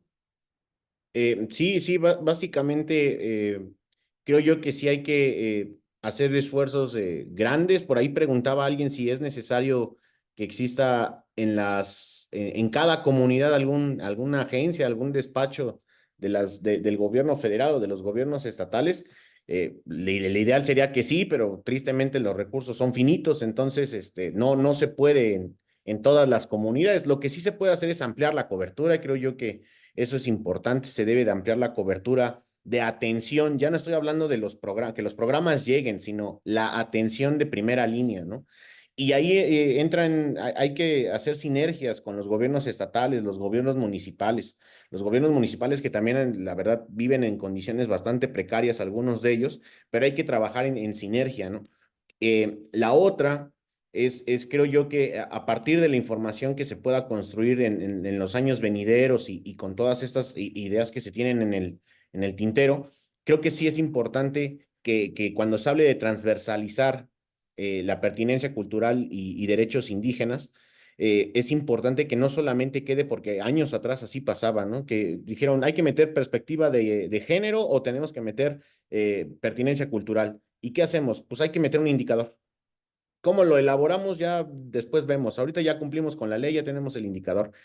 ¿Es un primer paso fundamental? Sí. Valía la pena hace 20 años, hace 25 años, a principios de siglo. Ahora no, ahora tenemos que hacer esfuerzos para que esta transversalización también apoye en la ejecución y en la evaluación de los programas, ¿no? En la ejecución, por ejemplo, a partir de las promotorías que, por ejemplo, comentaba la maestra Anabel, en el INPI también tenemos un grupo bastante nutrido de promotoras y promotores comunitarios que trabajan en diferentes aspectos, desde en materia de derechos con fomento a la economía indígena y también para derechos culturales y patrimonio cultural. Por ejemplo, en el tema de la construcción de caminos artesanales, también se cuentan con apoyos para promotores técnicos, personas capacitadas que pueden apoyar y supervisar, como bien comentaba la maestra Gómez Godoy, que pueden supervisar las acciones o la construcción de caminos o de otro tipo de obras de infraestructura comunitaria o de infraestructura básica.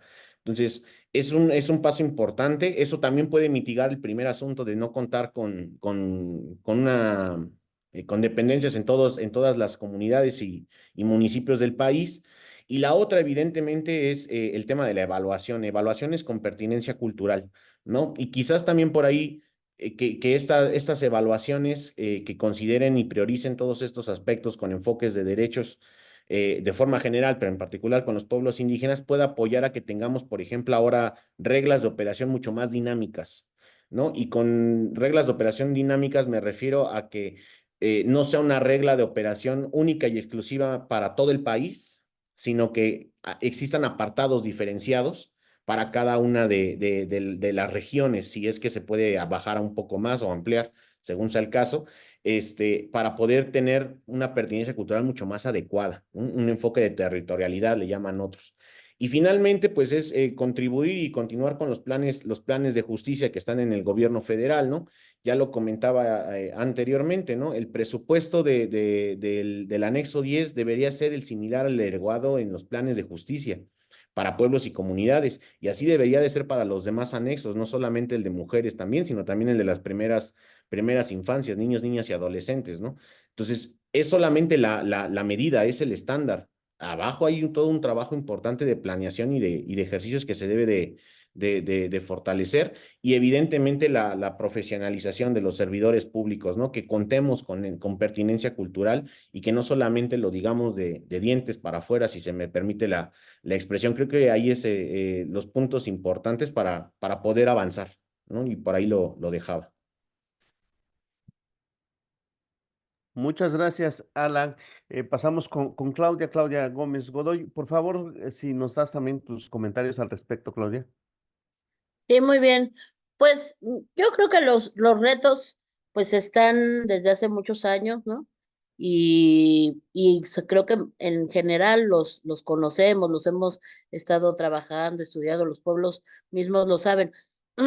Creo que uno fundamental pues es la legislación, ¿no? La legislación tiene que cambiar esa idea de avanzar en el reconocimiento de los pueblos indígenas como sujetos de derechos colectivos va a ser fundamental para dar un paso pues que se espera desde hace mucho tiempo, ¿no? La reforma constitucional es un gran paso, pero ese paso no va a ser suficiente porque no hay que olvidar que vivimos en condiciones estructurales de racismo, discriminación y desigualdad, ¿no?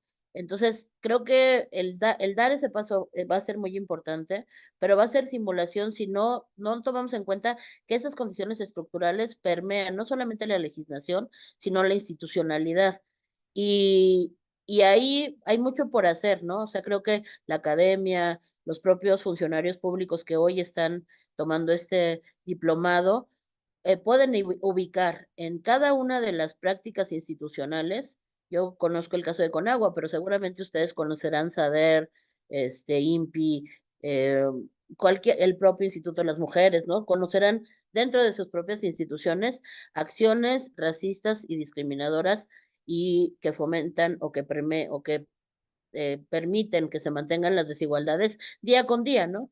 Y yo pongo el ejemplo del agua porque es muy claro cómo los pueblos indígenas muy difícilmente pueden acceder a la titularidad de sus derechos de agua a través de concesiones, cuando las empresas, o sea, cualquier empresa o cualquier particular puede hacerlo de manera muy sencilla, ¿no? Solamente tiene que llegar antes y ya, y formarse en la fila. Y los pueblos indígenas tienen que batallar, hacer juicios, como en el caso de la copuda, ¿no? Llevar un montón de cosas para que después de un proceso larguísimo se les pueda reconocer sus derechos al agua. Y hay miedo en la institucionalidad de que después de la copuda o de los yaquis que se les ha reconocido su derecho al agua de manera colectiva, pues se formen los otros pueblos indígenas y esa duda tiene que ver que atrás de ese pensamiento, que atrás de ese pensamiento institucional que está muy adentro de la mayoría de los funcionarios de la Comisión Nacional del Agua, pues están condiciones estructurales de racismo, ¿no? De discriminación que se considera pues que los pueblos indígenas no son y los pueblos campesinos no son capaces, ¿no? Del manejo del agua. Entonces, creo que hay que trabajar en eso y en ese trabajo creo que, bueno, están los espacios de participación que ya se han ido eh, utilizando, ¿no? Como la consulta, el consentimiento, la participación directa, las propias asambleas, pero creo que hay mucho que aprender de los planes de justicia, de cómo se fueron construyendo los planes de justicia, entendidos no solamente como bien lo decía eh, Alan, como un proyecto de desarrollo, sino como espacios de justicia transicional en donde se reconozca que ha habido por muchísimos años estas condiciones de desigualdad y que lo que buscamos no son acciones afirmativas solamente, sino buscar combatir esas desigualdades en todos los ámbitos, ¿no? O sea, en los ámbitos de salud, en los ámbitos educativos, en los ámbitos de tenencia de la tierra, en el acceso al agua, o sea, es combatir a partir de los planes de justicia la desigualdad, logrando, a mí me parece fundamental que los planes de justicia vayan acompañados de las universidades, ¿no? Como el caso de la tribu Yaqui, que se está haciendo la Universidad de la Tribu Yaqui, porque es muy importante y es necesario que haya dentro de los propios pueblos y comunidades indígenas agrarios, pues la formación de autoridades tradicionales, pero también de cuadros técnicos que puedan ser capaces de verificar las carreteras, que puedan ser capaces de defender sus territorios como abogados, que puedan ser capaces de defender los juicios penales a las mujeres cuando viven violencia, que puedan ser capaces de diseñar mesas de paz en los territorios donde se está viviendo una violencia muy importante por el crimen organizado, que puedan ser capaces pues de llevar justicia y que también sean espacios de reparación, ¿no?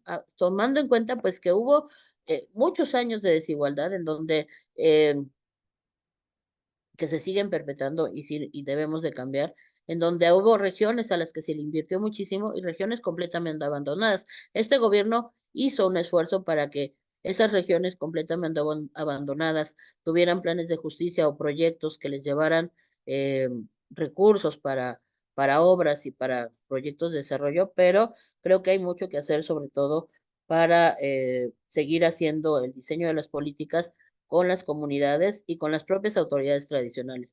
Yo no me imagino, un poco la pregunta de si tiene que haber un promotor o una autoridad en cada pueblo. Yo creo que tiene que haber autoridades sensibles independientemente de en qué lugar estén y respetar a las propias liderazgos y autoridades tradicionales que las comunidades tienen, tomando en cuenta también la necesaria y urgente participación tanto de las mujeres como de los jóvenes en las comunidades para construir desde los territorios planes de vida que yo creo que nos dan la pauta para ir construyendo poco a poco una sociedad, un país, pues realmente más igualitario y en donde realmente podamos combatir esas acciones de racismo que, por poner un ejemplo en el tema del agua, el presupuesto del 2023 para Nuevo León se llevó lo que el presupuesto de 100 años del estado de Chiapas, ¿no? De lo que se le ha destinado a Chiapas para los temas de agua, ¿no? En un año, sí era muy importante salvar a Monterrey y a Nuevo León de la crisis del agua, ¿no? Pero en un año,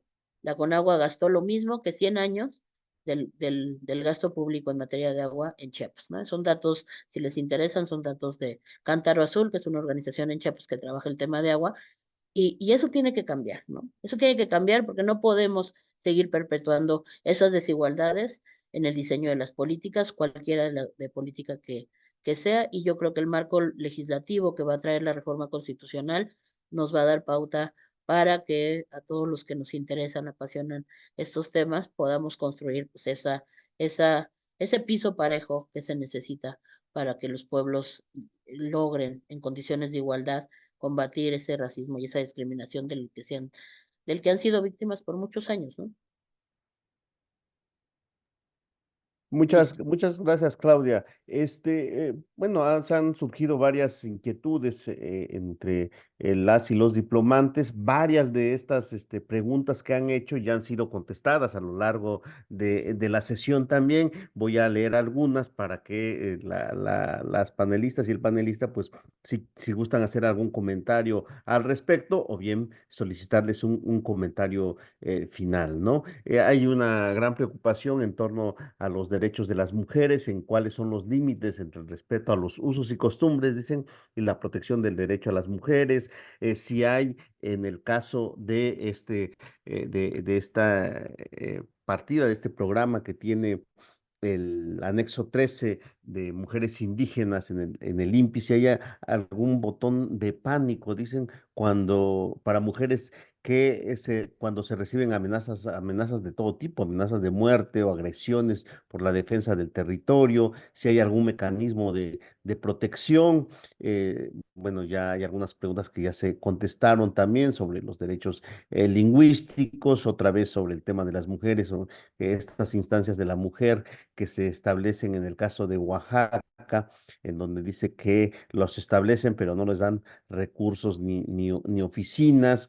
Hay una preocupación también sobre el derecho a la consulta. Señalan que además de lo complejo que es ejercer el derecho a la consulta, que muchas veces tiene que llegar hasta resoluciones jurisdiccionales y muchas veces se cumplen o no se cumplen con los estándares, pero más allá de eso, de hacerla o no hacerla, dicen cómo hacer vinculante o cómo lograr que estos resultados de la consulta realmente sean considerados para la implementación de políticas públicas, ¿no? Hay también un reconocimiento a Claudia Gómez Godoy respecto a precisamente el trabajo que está realizando. Mérida Citlali nos comenta que en el ejido El Zapotilla, que tiene sus tierras aledañas a la presa, fue fragmentada, no tenían mesa directiva, no sesionaba.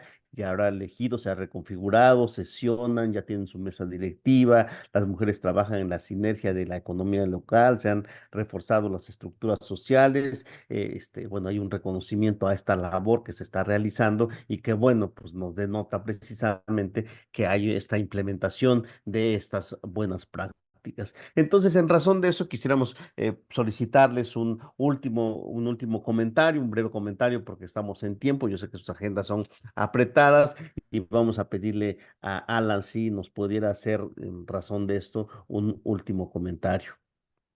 No, pues nada más agradecer a todos los asistentes, a las compañeras, a la maestra Claudia, a la maestra Gómez por sus intervenciones. La verdad, este tipo de esfuerzos deberían de repetirse más. Yo soy fiel seguidor de este tipo de ejercicios de diálogo, de debate, ¿por qué no también decirlo? Porque ahí es donde surgen las ideas a veces. Las grandes ideas a veces surgen en lo colectivo, ¿no? Como bien se dice por ahí. Solamente precisar que con el tema de la reforma sí es un gran paso, pero no es el primero, o no debería de ser el único. Todavía debemos de tener una ley de consulta, una ley general de consulta de derechos indígenas, que debería de ser la base para las demás entidades federativas. Ese es otro trabajo importante que también se debe de armonizar. Ahí el ejemplo más cercano, pues, es el convenio de la OIT, pero es importante tener o avanzar, o el siguiente paso es ese, ¿no? Contar con una ley general de consulta que toque solamente el tema de la consulta y a partir de ahí que los estados la repliquen y contar con unas leyes estatales de consulta de pueblos a pueblos y comunidades indígenas. Ese va a ser los siguientes esfuerzos en materia jurídica, en materia legal que creo yo se deben de hacer y justamente con lo que comentaban ya previamente esperar que con esta ley general de consulta se rompa un poco esta burocratización o ver a las consultas como un mero trámite, ¿no? Entonces, ese es un paso importante, ¿no? Contar con esta ley general de consulta y evidentemente deberían de venir más. Yo me atrevería a pensar que se deberían de generar leyes específicas a cada uno de los temas, ¿no? Que estamos hablando de que son cerca de 6, 7 temas prioritarios de la reforma en derechos indígenas, el artículo 2. Entonces, yo va por ahí lo dejaría y evidentemente lo que ya les comentaba, ¿no? En tema de políticas públicas aún hay bastante que hacer, hay que replantear la metodología de los planes de justicia, ampliar los planes de justicia a todos los pueblos y comunidades y pues propiciar el uso de información para generar buenas prácticas o replicarlas en el mejor de los casos. Yo ahí lo dejaría y muchas gracias. Muchas gracias, Alan. Claudia, si nos pudieras hacer el favor.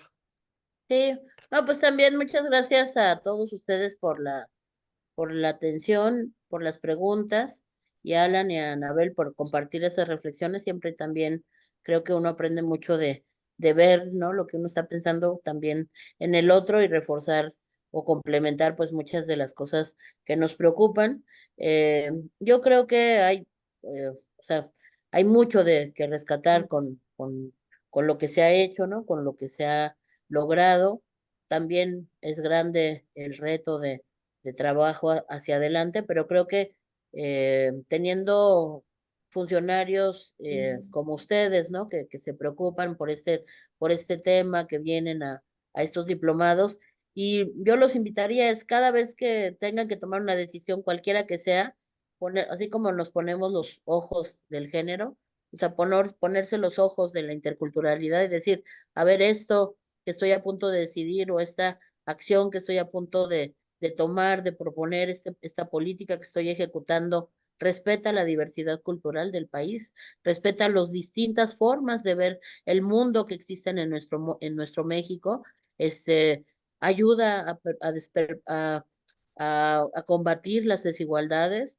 Atrás de mi decisión no estoy cometiendo un racismo o una discriminación pensando que el que tengo enfrente porque habla otro idioma o porque se viste distinto, sabe menos que yo, ¿no? Entonces, los invitaría a eso, ¿no? A que cada vez que hagan algo y que no nos quedemos callados, ¿no? O sea, yo, siempre que de repente escuchaba a mis compañeros decir así como que, no, pues es que porque es indito, ¿no? Y cosas así, yo decía, bueno, no, no me importa, no me importa, y yo decía, no, es que sí me importa, ¿no? Entonces salía yo y decía, pues estás mal, ¿no? O sea, estás perpetuando esa discriminación y tu comentario es racista por más que ocultes o lo hagas así como broma, estás haciendo. Entonces, eso que a ustedes les ayude, estos cursos, estos diplomados, para que no permitamos pues que se siga discriminando, racializando a los hombres y a las mujeres que pertenecen a los pueblos indígenas y que cada vez que lo veamos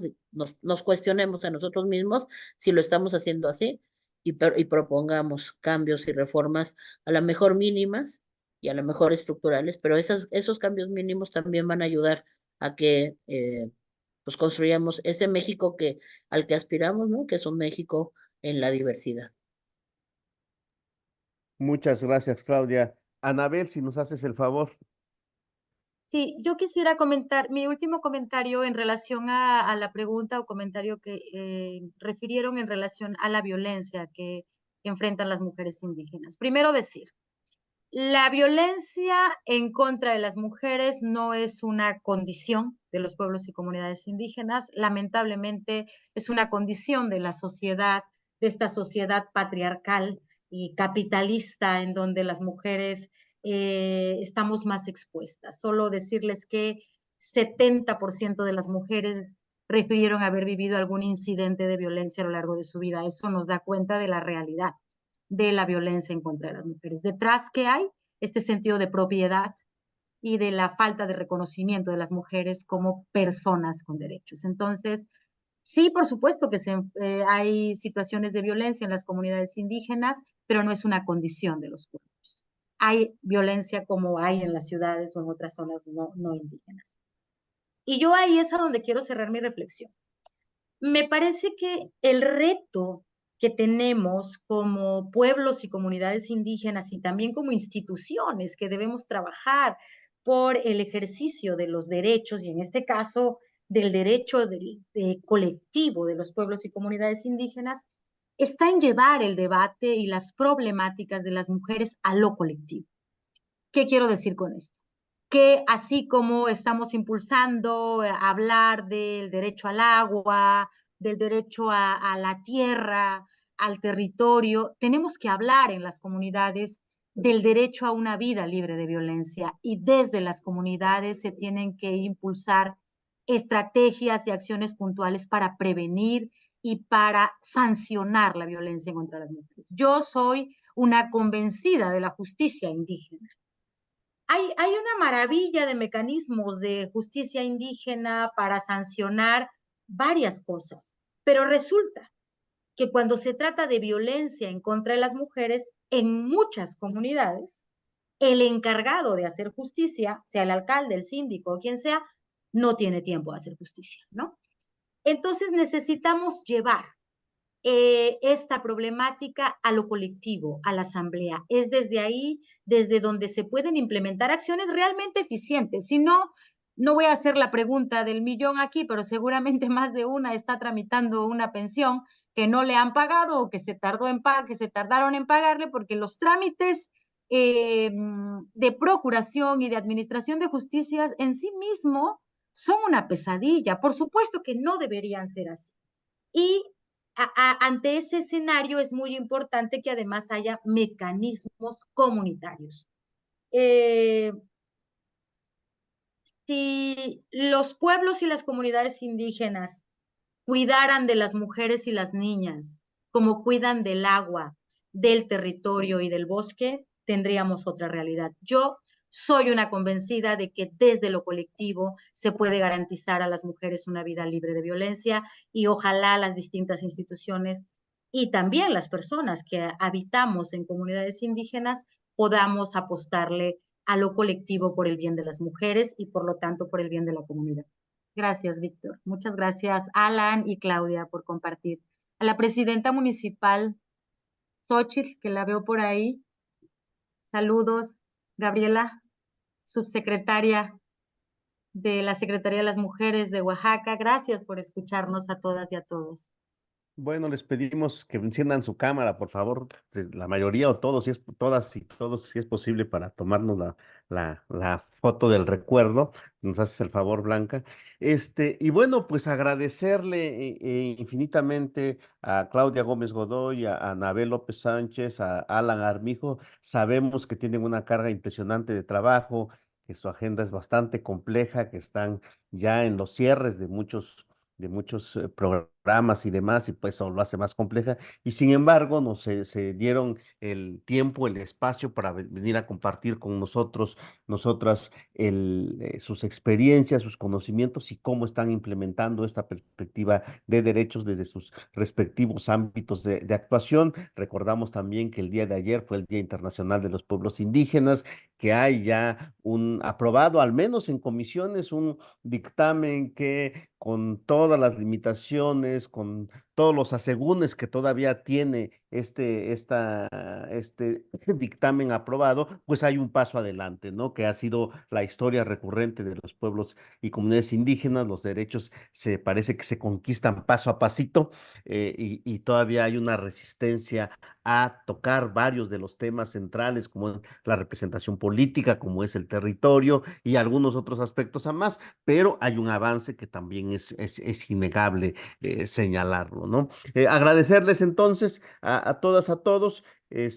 Y bueno, con las y los diplomantes nos vamos a ver la próxima semana en lo que será el taller de cierre. Agradecerte a Anabel, tu siempre generosa solidaridad en estos espacios. Agradecerte también a ti, Claudia, no solo por tu solidaridad en estos espacios, sino por toda esta trayectoria de lucha que has tenido también en favor de esta perspectiva de derechos y desde y con las comunidades indígenas y campesinas, a Alan, porque también desde estos espacios se han estado construyendo nuevas perspectivas para el abordaje y para la implementación de políticas públicas, ¿no? Buenas tardes a todos y a todos y les agradecemos su atención. Muchas gracias. Buenas tardes. Gracias. Gracias.